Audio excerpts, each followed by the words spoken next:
Hi hello sweeties welcome to my story world. Shut up Ram, ముట్టుకోవద్దు నన్ను అని చేతిని విదిలించుకొని అక్కడి నుండి బాల్కనీలోకి వెళ్ళిపోయి, పిచ్చి పిచ్చిగా ఉందా రామ్ నీకు?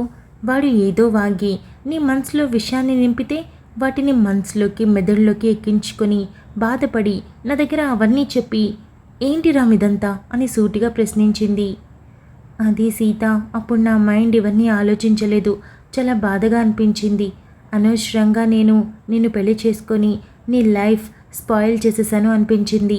అంతకు మించి నేను ముందుకు వెళ్ళలేకపోయాను. నా ఆలోచన అక్కడే ఆగిపోయింది అని రామ్ చెప్పాడు. రామ్, నీకెలా చెప్పాలో నాకు తెలియదు. నువ్వు అర్థం చేసుకుంటావో లేదో కూడా నాకు అర్థం కావట్లేదు. ఒక అమ్మాయి నిజంగా ఫిజికల్ నీడ్స్ కోరుకుంటే ఇన్ని రోజులు సైలెంట్గా ఉండదు. ఎప్పుడో తన అవసరం తీర్చుకునేది. రెండోది, ఇష్టం లేకపోతే ఒంటి మీద చెయ్యి కూడా వెయ్యనివ్వదు. కనీసం ఎదుట ఉన్న వ్యక్తి కళ్ళల్లోకి కూడా చూసి ఇష్టంగా మాట్లాడలేదు రామ్. రెండింటికి చాలా తేడా ఉంది. ఇక నాకు నువ్వంటే చాలా ఇష్టం రామ్, ప్రేమిస్తున్నాను. అందుకే నా ఇష్టం చిన్న చిన్న వాటిల్లో చూపిస్తున్నాను. నువ్వు కోరింది అందిస్తున్నాను. ఇక మనిద్దరం దగ్గరవడం గురించి అంటావా? అది నేను హార్ట్ఫుల్గా జరగాలి అనుకున్నాను. ఎలా అంటే, నేను ఇంకా కొన్ని విషయాల్లో బాధపడుతున్నాను రామ్. మా నాన్న ఇంతవరకు నాతో సరిగా మాట్లాడట్లేదు. కేవలం అప్పగింతల్లో మాట్లాడాడు. ఆ తర్వాత మళ్ళీ ఇంతవరకు లేదు. అలాంటిది అవన్నీ మనసులో పెట్టుకుని ఆలోచిస్తూ నేను తప్పు చేశానని పదే పదే గుర్తు చేసుకుంటూ లోపల చాలా చాలా బాధపడుతున్నాను. ఇలాంటివన్నీ మనసులో పెట్టుకొని ఇదంతా జరగడం నాకు ఇష్టం లేదు. నేను ఇష్టంగా వేరే ఆలోచనలే లేకుండా రావాలి అనుకున్నాను. అన్నింటికి మించి అక్కడ ఇక్కడ జరగడం నాకు ఇష్టం లేదు. ఇంట్లో, మన రూమ్లో, అక్కడ కావాలి నాకు. ఇవన్నీ నీకు ఎక్స్ప్లెయిన్ చేయలేక సింపుల్గా ఇప్పుడే వద్దు అని చెప్పాను. అలా అని రోజుల తరబడి ఎదురు చూసేలా చేయాలని కూడా నాకు లేదు. మార్పు కోసం ఈ ట్రిప్కి వచ్చాను రామ్. ఈ ట్రిప్ నుండి వెళ్ళగానే ఒక మంచి రోజు చూసి అత్తయ్యని అడిగి మంచి ముహూర్తం పెట్టించుకొని అన్నీ చేసుకోవాలనుకున్నాను. కానీ నువ్వు మంచి అబ్బాయిని చూసి పెళ్లి చేసుకోమని ఉచిత సలహా చెప్పావు కదా. మంచి అబ్బాయి అంటే ఏంటి రామ్ నీ దృష్టిలో అని సీత సూటిగా అడిగింది. అది కాదు సీత, సారీ. నేనే ఈ ఒక్క లావు కారణంగా బాబు మాటలు మనసులో పెట్టుకొని పిచ్చి పిచ్చిగా బిహేవ్ చేశాను అని చెప్పాడు. రామ్, నువ్వు బాధపడడంలో తప్పులేదు. నేను నీ ఎమోషన్స్ని ఎప్పుడూ తక్కువ చేసి మాట్లాడను. ఇప్పటికీ వాల్యూ ఇస్తాను. అందుకే కదా నువ్వు బాధపడితే తట్టుకోలేక ఎవరితో నాకేంటి పని అని నువ్వే నాకు ఇంపార్టెంట్ అనుకొని ఇప్పుడు బాబు మీద అరిచాను. కానీ నువ్వు బాధపడే ముందు అది వ్యాలిడ్ పాయింట్నా కాదా అన్నది ఒక్కసారి ఆలోచించు రామ్. నిన్న సాయంత్రం నుండి నువ్వు నాతో ఒక్క మాటైనా మాట్లాడావా? నా మొహం వైపు చూసావా? లేదు. ఎవరో ఏదో అన్న మాటకి నీ మనసులో నువ్వే ఏదో ఊహించుకొని నన్ను బాధ పెడుతూ ఎలా రామ్ తట్టుకోవాలి ఇదంతా అని సీత అడిగింది. రామ్కి టెన్షన్గా ఉన్న ఒక అడుగు ముందుకు వేసి సీత చేతిని పట్టుకొని, సారీ సీత, సారీ, ఇంకెప్పుడూ ఇలా జరగదు అని చెప్పాడు. ఇదిగో, నువ్వు ఈ మాట దూరంగా ఉండి కూడా చెప్పొచ్చు. ముట్టుకోవాల్సిన అవసరం లేదు, వదులు. పోనీలే, నా రాముడు బాధపడుతుంటే ఏం జరిగిందో, ఎందుకు ఇలా ఉన్నాడో అని తపన పడిపోయాను. తీరా నువ్వు చెప్పిన తర్వాత, అక్కడికి వెళ్ళి మాట్లాడిన తర్వాత నాకు మొదట కోపం వచ్చింది నీ మీదనే. అసలు నేను ముందు బాబుని కాదు అనాల్సింది, నిన్ను అనాలి. పాత సామెత ఉంది కదా, మన బంగారం మంచిదైతే ఎవరేం చేస్తారో అని. నువ్వు బాబు మాటలు పట్టించుకోకుండా ఉంటే ఇవంతా వచ్చేదే కాదు. దీన్ని మొత్తానికి కారణం నువ్వే రామ్, నువ్వే అని సీత అనింది. సీత, నువ్వు బాబుని కొట్టావు కదా, అలాగే నేను కూడా తప్పు చేశాను కదా. నువ్వు కొట్టాలనుకుంటే కొట్టొచ్చు, నేను కళ్ళు మూసుకుంటాను. నువ్వు నా భర్త కదా, అలా చేయకూడదు అని అనుకోవద్దు. నేను చెప్తున్నాను కదా, నీ బాధ కోపం పోవాలంటే ఏదో ఒకటి చేయక తప్పదు. అది ఏదో ఒక దెబ్బ వేస్తే అయిపోతుంది కదా అని రామ్ అనడంతో సీత రామ్ వైపు చూసి, ఇలాంటివన్నీ మాట్లాడి నాకు పిచ్చెక్కించుకు. నువ్వింత మంచిగా ఉంటే టార్చర్ కనిపిస్తుంది నాకు. కొంచెం బ్యాడ్ బాయ్లా ఉండు అని సీత గట్టిగా చెప్పింది. నేనేం చేశాను అని రామ్ అన్నాడు. నువ్వేం చేయట్లేదు, అదే నా బాధ కూడా. ఎలారా, ఎలా పుట్టావు దేవుడా, నా బుర్ర హీటెక్కిపోతుంది అని సీత అటు ఇటు చూసి న్యూస్ పేపర్ కనిపించడంతో దాన్ని రోల్ చేసి చేతిలో పట్టుకొని ఆ చేతి మీద ఈ చేతి మీద కొడుతూ, గుర్తుందా నీకు, మంచి అబ్బాయిని చూసి పెళ్లి చేస్తానన్నావు కదా, వెళ్ళి మంచి సంబంధం తీసుకురా, చేసుకుంటా. అబ్బాయి 6 అడుగులు ఉండాలి, తెల్లగా ఉండాలి, అసలు చూస్తే మత్తిపోయేలా ఉండాలి, వెతుకు అలాంటి వాడిని అని కొడుతూ ఉంటే రామ్ ఆ పేపర్ పట్టుకున్న చేతిని గట్టిగా పట్టుకొని, సారీ సీత అని చాలా ప్లీజింగ్గా చెప్పాడు. వదులు అని సీత అంటే, లేదు నేను వదలను, అని రామ్ సీత చేతిని అలాగే పట్టుకోవడంతో సీత కళ్ళు మూసుకొని, వదలండి సార్, మేము వెళ్ళి పడుకోవాలి, మాకు నిద్రొస్తుంది, ఆకలేస్తే ఒక్కదాన్నే వెళ్ళి తినేయాలి, నిద్ర వస్తే ఒక్కదాన్నే వెళ్ళి గప్చుప్గా పడుకోవాలి, నిన్నంతా తమరు చేసింది ఇదే కదా, ఇప్పుడు నాకు కూడా అలాగే చేయాలనుంది అని సీత అనడంతో, అలా ఏమొద్దు సీత, అలా ఏం బాగుండదు, నేను నిన్నటి నుండి ట్రై చేశాను కదా, అలా మాట్లాడకుండా రోజు గొడవది తెలుసా అని రామ్ అన్నాడు. అలాంటప్పుడు ఆ బాబు దగ్గరికి వెళ్ళి, ఒర్రే మందబుద్ధి, నా సీత అలా కాదు, ఎవరి వైపు చూడదు, మంచి అబ్బాయి అంటే అది తన దృష్టిలో నేను మాత్రమే, ఇకపోతే అవును నేను ఏనుగునే, నా కింద పడితే సీత చీమల నలిగిపోతుంది, అది కూడా తనకిష్టమే అని చెప్పుంటే నేను గట్టిగా హత్తుకొని ఒక ముద్దు పెట్టి శబాష్ అని చెప్పేదాన్ని, అన్నీ వదిలేసి అలిగి కూర్చున్నావు అని సీత మొహం తిప్పుకుంది. రామ్ అడుగులో అడుగు వేసుకుంటూ సీత దగ్గరికి వెళ్ళి పట్టుకోవాలా వద్దా అని 100 సార్లు ఆలోచిస్తూ వెనుక నుండి హక్ చేసుకొని, సారీ సీత అని చెప్పాడు. ఇలా పట్టుకోవడానికి ఇంతసేపు ఆలోచించాలా సార్ అని సీత అనడంతో రామ్ చిన్న స్మైల్ చేస్తూ, అలా ఏం కాదు, నీకు కోపం వస్తుందేమోనని ఆలోచించనంతే, లేదంటే ఇలా చేయడం నాకు చాలా ఇష్టం అని రామ్ మాట్లాడడం ఆపడంతో సీత పక్కకి తిరిగి చూసి, బయటికి మాత్రం తక్కువ లేదులే అని అనింది. సీత సారీ, ఇంకెప్పుడు ఇలా జరగదు, ప్రామిస్, ఐ లవ్ యూ, ఇకపోతే నేను ఒక డెసిషన్ తీసుకున్నాను, వింటావా అని రామ్ అన్నాడు. ఏంటి సార్, నిజంగానే ఒక అబ్బాయిని చూసి కట్టబెట్టి పంపిస్తారా ఏంటి, అదేనా తమరు తీసుకున్న డెసిషన్ అని రామ్ చేతులు విడిపించుకొని రామ్ వైపు తిరిగి సూటిగా చూస్తూ అడిగింది. రామ్ సీతని మరి కాస్త దగ్గరికి తీసుకొని, అదేం కాదు, నిన్నెవరికీ ఇవ్వను, ఇది నేను ఫిక్స్ అయిపోయాను, కాకపోతే బాబు మాటలు విని ఆ క్షణాన బాధపడ్డానంతే, ప్లీజ్ ఇక ఈ విషయం మర్చిపోవచ్చు కదా అని రామ్ అన్నాడు. ముందు విషయం చెప్పబోయి అని సీత నవ్వుతూనే అడిగింది. మరేం లేదు, నేను వెయిట్ రెడ్యూస్ అవ్వాలనుకుంటున్నాను అని రామ్ చెప్పాడు. సీత పిడికిలి బిగించి రామ్ పొట్టలో ఒక గుద్దుగానే అబ్బా అంటూ రామ్ సీత చుట్టూ వేసిన చేతుల నుండి ఒక చేతిని విడిపించుకొని పొట్ట మీద పెట్టుకొని, ఎందుకు కొట్టావు అని అడిగాడు.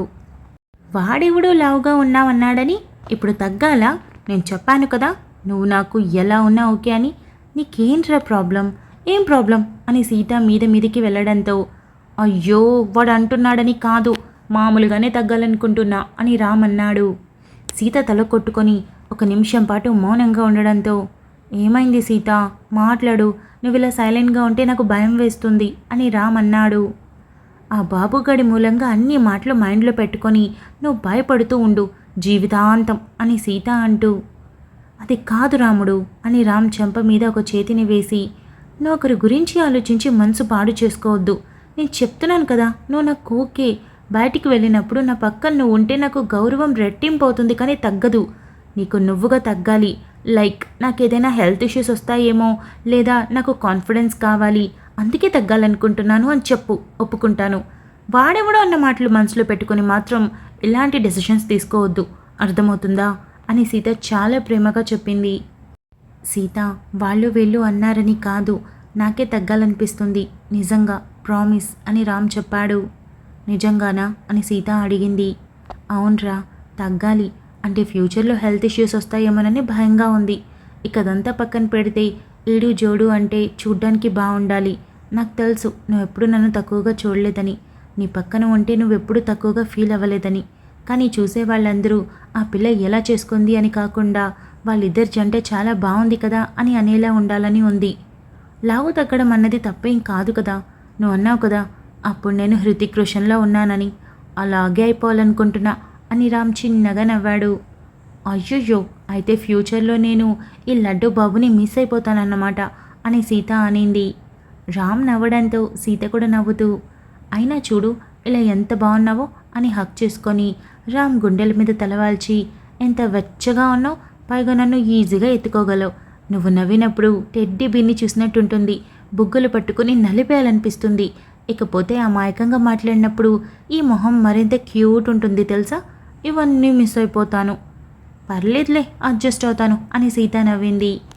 రామ్ నవ్వుతూ సీతని హక్ చేసుకొని, సీత నేను మినిమం ఒక 20 కిలోస్ తగ్గాలి, అప్పటి వరకు మన ఫస్ట్ నైట్ వద్దు అని రామ్ చెప్పాడు. సీత వెంటనే రామ్ వైపు తలెత్తి చూసి, నిజం చెప్పు, బాబు అన్నాడని లావు తగ్గుతున్నావా నువ్వు అని సూటిగా అడిగింది. రామ్ నవ్వుతూనే, కాదు అస్సలు కాదు, కాకపోతే నేను నా క్రేవింగ్స్ని అస్సలు ఆపుకోలేను. సో నిన్నే టార్గెట్గా పెట్టుకున్నాననుకో, ఖచ్చితంగా ఉండగలను. ఎందుకంటే నాకు అన్నింటికన్నా నువ్వే ఇంపార్టెంట్ కదా. సో అన్నింటికి మించి నీతో ఫస్ట్ నైట్ చాలా చాలా ఇంపార్టెంట్ కదా. అప్పుడు నా టార్గెట్ నేను చాలా ఈజీగా రీచ్ అవ్వగలను అని అన్నాడు. సీత నవ్వి, అది కాదు రాముడు, మరీ అన్ని రోజులా అని రాగం తీయడంతో రామ్ నవ్వుతూ, ఏంటి ఏమైనా ప్లాన్ చేసావా అని అడిగాడు. అదేం కాదు రాముడు, మనకి పెళ్ళే వారమే కదా, వెంటనే నాకు ఓకే. కాకపోతే ఇంటికి వెళ్ళాక ఒకసారి నాన్నతో మాట్లాడి అప్పుడు మన లైఫ్ స్టార్ట్ చేయాలనుకున్నాను. మైండ్ డైవర్షన్ కోసమే ఈ ట్రిప్కి వచ్చాను. కాకపోతే ఇక్కడ ఏవేవో జరిగాయి. నేనైతే ఇంటికి వెళ్ళాక నీకు ఓకే చెప్పేయాలనుకున్నాను తెలుసా అని సీత చెప్పింది. రామ్ నవ్వుతూ, కొద్ది రోజులు ఆగుదాం. నిజంగానే నేను వెయిట్ తగ్గాలనుకుంటున్నాను. అలా అని నిన్ను పూర్తిగా దూరం కూడా పెట్టలేను, అది కొంచెం కష్టమే. బట్ నేను కంట్రోల్గా ఉంటాను అని రామ్ చెప్పాడు. సరే, నువ్వు తగ్గాలి అనుకుంటే అందుకు నేనెందుకు కాదంటాను, ఎందుకు అడ్డుకట్ట వేస్తాను? నేను నీకు ఫుల్గా సపోర్ట్ చేస్తాను, అలానే సాయం కూడా చేస్తాను. నాకు ఆల్రెడీ ఎక్స్పీరియన్స్ ఉంది. మా అమ్మని 6 నెలల్లో 40 కేజీలు తగ్గించాం, నేను డాడీ కలిసి అని సీత చెప్పింది. అంతనా? ఎలా సీత, ఎలా పాసిబుల్ అయింది అని రామ్ ఆశ్చర్యంగా అడిగాడు. ఏముంది, రోజంతా తినడమే, కాకపోతే హెల్దీ ఫుడ్ మాత్రమే. బాడీకి ఏం అవసరమో, ఎంత క్యాలరీస్ అవసరమో డివైడ్ చేసి అమ్మకి ఇచ్చేవాళ్ళం. దాంతోపాటు మార్నింగ్ ఈవినింగ్ వాకింగ్ కంపల్సరీగా చేయించేవాళ్ళం. అన్నింటికి మించి నార్మల్ వెయిట్ ఉన్న వాళ్ళు డైట్ చేయాలనుకుంటే తగ్గడం కష్టం, కానీ ఓవర్ వెయిట్ ఉన్న వాళ్ళు ఎట్ ఏ టైంలో చాలా తక్కువ టైంలో 10-15 కేజీలు ఈజీగా తగ్గిపోతారు. ఆ తర్వాత కొంచెం కష్టపడాల్సి ఉంటుంది. ఫైనల్గా తగ్గగలరు, కానీ టైం పడుతుంది అని సీత చెప్పింది. అవును సీత, నేను కూడా ఒకసారి డైటింగ్ చేస్తే 1 మంత్లోనే 8 కేజీస్ తగ్గాను తెలుసా అని రామ్ చెప్పాడు. అవును రాముడు, వాటర్ కంటెంట్ ఎక్కువ ఉంటుంది కదా, సో స్టార్టింగ్ తొందరగా తగ్గుతారు, ఓ 20 కేజీల వరకు. ఆ తర్వాత చాలా కష్టం, నెలకి 3 కేజీలు 4 కేజీలు, అంతకు మించి తగ్గకూడదు, తగ్గలేవు కూడా. నీరసం, అలసట ఇవన్నీ వస్తాయి. కాబట్టి నీకు సంబంధించిన డైట్ అన్నీ నేను చూసుకుంటాను, ఓకేనా అని సీత చెప్పింది. అలాగే కానివ్వు, ఖచ్చితంగా తగ్గాలి. నాకు కూడా ఇప్పుడిప్పుడే అనిపిస్తుంది, నన్ను వదిలి వెళ్ళిపోయినందుకు గీత ఖచ్చితంగా ఫీల్ అవ్వాలి. నీ అదృష్టాన్ని చూసి పొంగిపోవాలి. నెక్స్ట్ బాబు కుళ్ళుకొని చచ్చిపోవాలి. అరే, నాకంటే అందగాన్ని చేసుకుంది సీత అనాలి.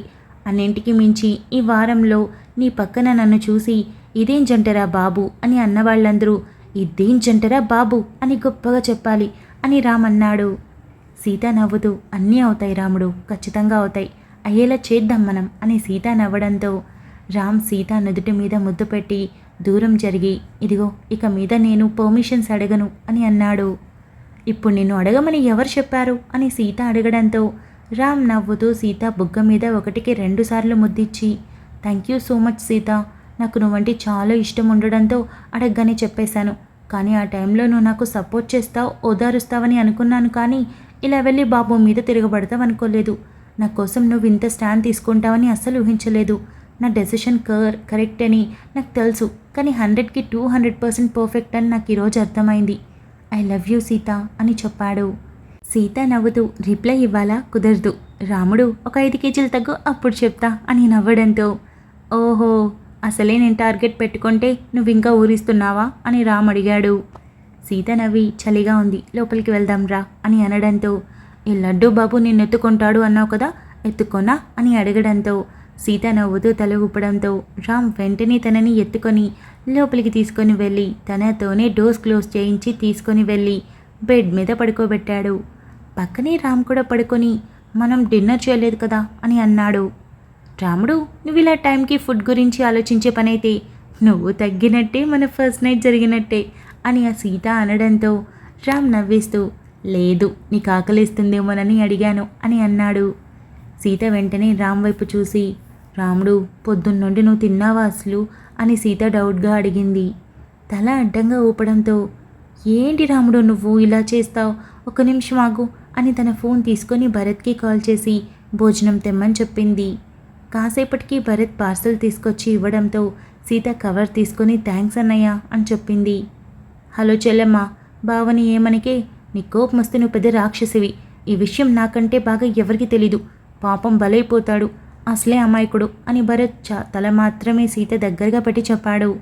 సీత కూడా తల బయట పెట్టి, అన్నయ్య నేను మరీ అంత రౌడీని కాదులే అని అనడంతో, అమ్మా మహాతల్లి, అందరినీ అడిగితే నువ్వు పెద్ద అమాయకురాలు అని చెప్తారు. నీ గురించి వాళ్ళకి ఏం తెలుసు? ఇంట్లో వాళ్ళని అడగాలి, ముఖ్యంగా నన్ను అడగాలి అని భరత్ అన్నాడు. అన్నయ్య, నీకు నా మీద అభిమానం ఎక్కువ అని సీత నవ్వడంతో భరత్ నవ్వుతూ, బావకు కాస్త మోటివేట్ ఇవ్వు బలంగా అని యాక్షన్ చేసి చూపించి నవ్వుతూ వెళ్ళాడు. సీత నవ్వుతూ లోపలికొచ్చి రాముడు లేచి కూర్చో అనడంతో రామ్ లేచి కూర్చున్నాడు. Thank you so much for listening guys. Update నచ్చినట్టయితే లైక్ చేయండి, షేర్ చేయండి, కమెంట్ చేయండి, అలానే సబ్స్క్రైబ్ చేసుకోండి. వచ్చేసాను ముచ్చట్లకి. ఈ అప్డేట్ ఎలా అనిపించిందో కమెంట్ చేయండి. మొత్తానికి రామ్ ఇన్నోసెన్స్తో త్వరగానే సీతని కూల్ చేశాడు. అండ్ సీతకి రామ్ మీద చాలా ప్రేమ ఉంది కాబట్టి క్షణాల్లోనే క్షమించేసింది. అదే నిమిషాల్లో క్షమించేసింది. మొత్తానికి రామ్ అయితే ఒక స్ట్రాంగ్ డెసిషన్ తీసుకున్నాడు. అండ్ ఇది మంచికే కూడా. లావుగా ఉండడం తప్పు కాదు, దాన్ని హార్ట్ఫుల్గా యాక్సెప్ట్ చేసే వాళ్ళు ఉన్నప్పుడు అస్సలు తప్పు కాదు. ఇక్కడ సీత యాక్సెప్ట్ చేస్తుంది. బట్ రామ్ కూడా ఆలోచించాడు, అలాంటి మంచి అమ్మాయితో జీవితాంతం సంతోషంగా ఉండాలంటే హెల్త్ బాగుండాలి. సో ఓవర్ వెయిట్తో వచ్చే సమస్యల్ని దూరం చేసుకోవాలనుకుంటున్నాడు. పైగా తనకున్న డిసార్డర్ని పూర్తిగా క్లియర్ చేసుకోవాలని డిసైడ్ అయ్యాడు. చూద్దాం. సీత ఎవరి కోసం తగ్గలేని రామ్ ముఖ్యంగా ఐస్ క్రీమ్ని అసలు వదులుకోలేడు. తనకున్న ముఖ్యమైన క్రేవింగ్ అది. సో సీత కోసం అన్నీ వదులుకొని లావు తగ్గి మన సిరీస్ ఎండ్కి స్మార్ట్గా తను కోరుకున్నట్టు హృతిక్ రోషన్ అయిపోతాడా లేదా చూద్దాం. మొత్తానికి ఈ అప్డేట్ ఇలా సాగింది. ఇక లాస్ట్ అప్డేట్ కమెంట్స్ అయితే బాబుకి లెఫ్ట్ అండ్ రైట్ ఇవ్వడం చాలా బాగుందని సీతని చాలా చాలా బాగా పొగిడారు. నిజమే, ఈ రోజుల్లో ఎవరికైనా ఏదైనా సాయం చేయాలనుకుంటే అది మనకి తిరిగే చుట్టుకుంటుందన్నమాట మనకి. సో ఇక్కడ కూడా సీత నిస్వార్థంగా రితుకి హెల్ప్ చేయాలనుకుంది. బికాస్ తను మంచిది అక్కడ. సో కనీసం తను బాగుండాలి, పెళ్ళైపోయింది, వెనక్కి రాలేదు అన్న ఆలోచనతో హెల్ప్ చేయాలనుకుంటే అది తిరిగి వాళ్ళిద్దరిని విడగొట్టే అంత దూరం రావడంతో తట్టుకోలేకపోయింది. ముందు అవతల వాళ్ళ సమస్య కన్నా మన సమస్య పెద్దదవుతుందన్నప్పుడు క్లియర్ చేసుకోవడం బెటర్ కాబట్టి సీత సాల్వ్ చేసుకుంది. ఇక రితు గురించి ఏం జరుగుతుందో చూద్దాం. ఇక ప్రేమ పరిచయమే కమెంట్స్ బాగా తగ్గిపోయాయి. ఏంటి కథ, బోర్ కొట్టేసిందా మీకు? ఇకపోతే పాస్ట్ ఇంకొక 2 అప్డేట్స్ కానీ 1 అప్డేట్ కానీ వస్తుంది అంతే. ఈరోజు రేపటితో మ్యాక్సిమం రేపు అప్డేట్లో పల్లవి కూడా వచ్చేస్తుంది మ్యాక్సిమం అనుకుంటున్నా. ఇకపోతే నీకై వేచాంట్రాలు ఆకాష్ మేఘ క్యూట్ మూమెంట్స్కి చాలా హ్యాపీగా ఫీల్ అయ్యారు. వాళ్ళిద్దరూ మంచిగా కలిసిపోయారు, ఎలాంటి ఒడిదుడుకులు లేకుండా అని. ఎస్, వాళ్ళది simple and cute love story అనమాట. అంతే ముచ్చట్లు. ఈ అప్డేట్ ఎలా అనిపించిందో కమెంట్ చేయండి. మనం తర్వాత అప్డేట్లో కలుసుకుందాం. అంతవరకు keep smiling, stay healthy, bye guys.